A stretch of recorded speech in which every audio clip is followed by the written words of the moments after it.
Hi hello friends, வணக்கம். இந்த video ரொம்ப யூஸ்ஃபுல்லாக இருக்க போகுது. இன்றைக்கி என்னன்னு பார்த்தீங்கன்னா, நம்ம பார்த்திங்கன்னா ஐசிங் டூல் எதுவுமே இல்லாமல் நம்ம கேக் செய்ய போகிறோம். அதுக்காக பார்த்திங்கன்னா நம்ம ஐசிங் கத்தி கட்டிங் நைஃப்காக நம்ம பார்த்திங்கன்னா ஒரு ஃப்ரூட் கட் பண்ணுறதுக்காக வச்சுருப்போம்ல, அந்த மாதிரி ஒரு கத்தி எடுத்து நம்ம லேயர் கட் பண்ணிக்கலாம்.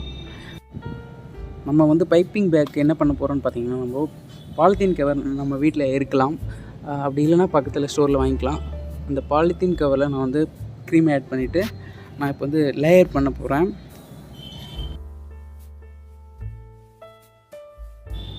நம்ம சேனலில் சப்ஸ்கிரைப் பண்ணாமல் நிறைய பேர் சேனல் பார்க்குறீங்க, சப்ஸ்கிரைப் பண்ணிக்கோங்க.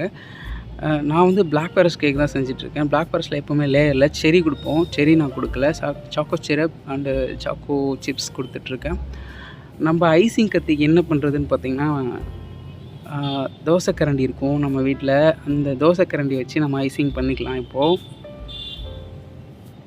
மோஸ்ட்லி எல்லோரும் வீட்லேயுமே தோசைக்கரண்டி இருக்கும், அதனால் அதை யூஸ் பண்ணிக்க வேண்டியதான். வீடியோ பார்க்குற எல்லாருமே கமெண்ட்டில் சொல்லுங்கள், இந்த வீடியோ யூஸ்ஃபுல்லாக இருந்துச்சா என்னன்னு சொல்லிட்டு. அப்போ தான் இது மாதிரி வீடியோஸ் நான் நிறையா மேக் பண்ணுறதுக்கு எனக்கு வந்து தெரியும். யூஸ்ஃபுல்லாக இருந்துச்சான்னு தெரிஞ்சால் தான் நான் வந்து வீடியோஸ் இது மாதிரி மேக் பண்ண முடியும். எப்போவுமே நம்ம டர்ன் டேபிள் யூஸ் பண்ணுவோம். டர்ன் டேபிள் இல்லாத சமயத்தில் நம்ம பார்த்திங்கன்னா இந்த மாதிரி ஒரு டப்பா வச்சு நம்ம ஐசிங் பண்ணிக்கலாம். நம்ம சைடில் ஈவன் பண்ணிவிட்டு அடுத்து க்ரீம் அப்ளை பண்ண ஆரம்பிக்கலாம். மேலே க்ரீம் எப்போவுமே ஐசிங் கத்தி வச்சு அப்ளை பண்ணுவோம். இப்போ நம்ம வந்து பைப்பிங் பண்ணிவிட்டு அதை வந்து ஈவன் பண்ணிக்கலாம், லெவல் பண்ணிக்கலாம்.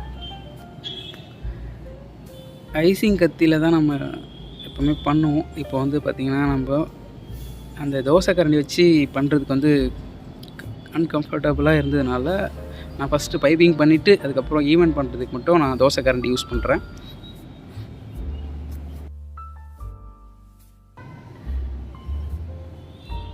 இது வந்து சும்மா நான் வந்து ட்ரை பண்ணேன்.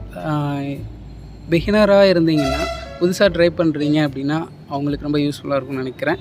வீட்டில் எந்த டூல்ஸுமே இல்லை அப்படின்னும்போது நம்ம கேக் செய்யணும் அப்படின்னு நினைக்கிறப்போ இந்த மாதிரி நம்ம ட்ரை பண்ணலாம்.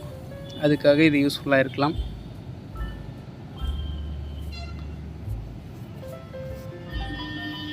நம்ம வந்து பைப்பிங் பேக் இல்லைன்னு நினைக்கும்போது, ஐசிங் நைஃப் இல்லை அப்படிங்கிறப்போ நம்ம இந்த மாதிரி நம்ம ட்ரை பண்ணலாம். பேக்கரியில் ஒர்க் பண்ணுறவங்களுக்கு இது மோஸ்ட்லி தேவைப்படாது. ஹோம் பேக்கர்ஸ் இருப்பீங்க, வீட்டில் புதுசான கேக் ட்ரை பண்ணுறேன் அப்படின்றவங்களுக்கு இது ரொம்ப யூஸ்ஃபுல்லாக இருக்கும். பேக்கரியில் ஒர்க் பண்ணுறவங்களும் தெரிஞ்சுக்கலாம், இந்த மாதிரி செஞ்சுக்கலாம், செய்ய முடியும்.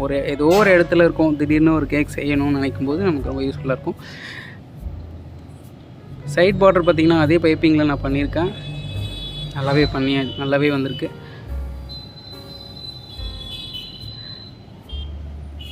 ஓகே, ஃப்ளவருக்கு பார்த்திங்கன்னா அதே மாதிரி இன்னொரு பாலித்தீன் கவர் எடுத்திருக்கேன்.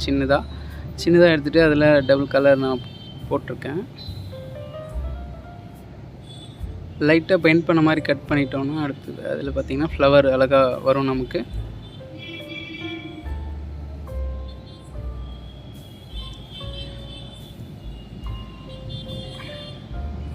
சிம்பிள் ஃப்ளவர் தான்.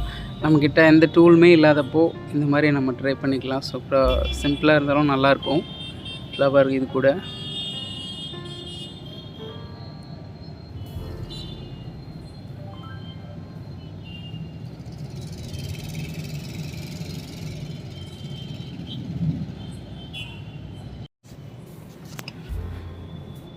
ஓகே ஃப்ரெண்ட்ஸ், நம்ம வந்து ஐசிங் டூல் எதுவுமே இல்லாமல் கேக் செஞ்சு முடிச்சிட்டோம். இந்த வீடியோ வந்து உங்களுக்கு யூஸ்ஃபுல்லாக இருந்துச்சா என்னென்னு சொல்லிவிட்டு கமெண்ட்டில் சொல்லுங்கள். நான் இது மாதிரி நிறைய வீடியோஸ் நான் மேக் பண்ணணுமா என்னென்னு சொல்லிட்டு அதையும் கமெண்ட்டில் சொல்லுங்கள். நெக்ஸ்ட் ஒரு நல்ல வீடியோவில் நான் சந்திக்கிறேன். தேங்க்ஸ் ஃபார் வாட்சிங்.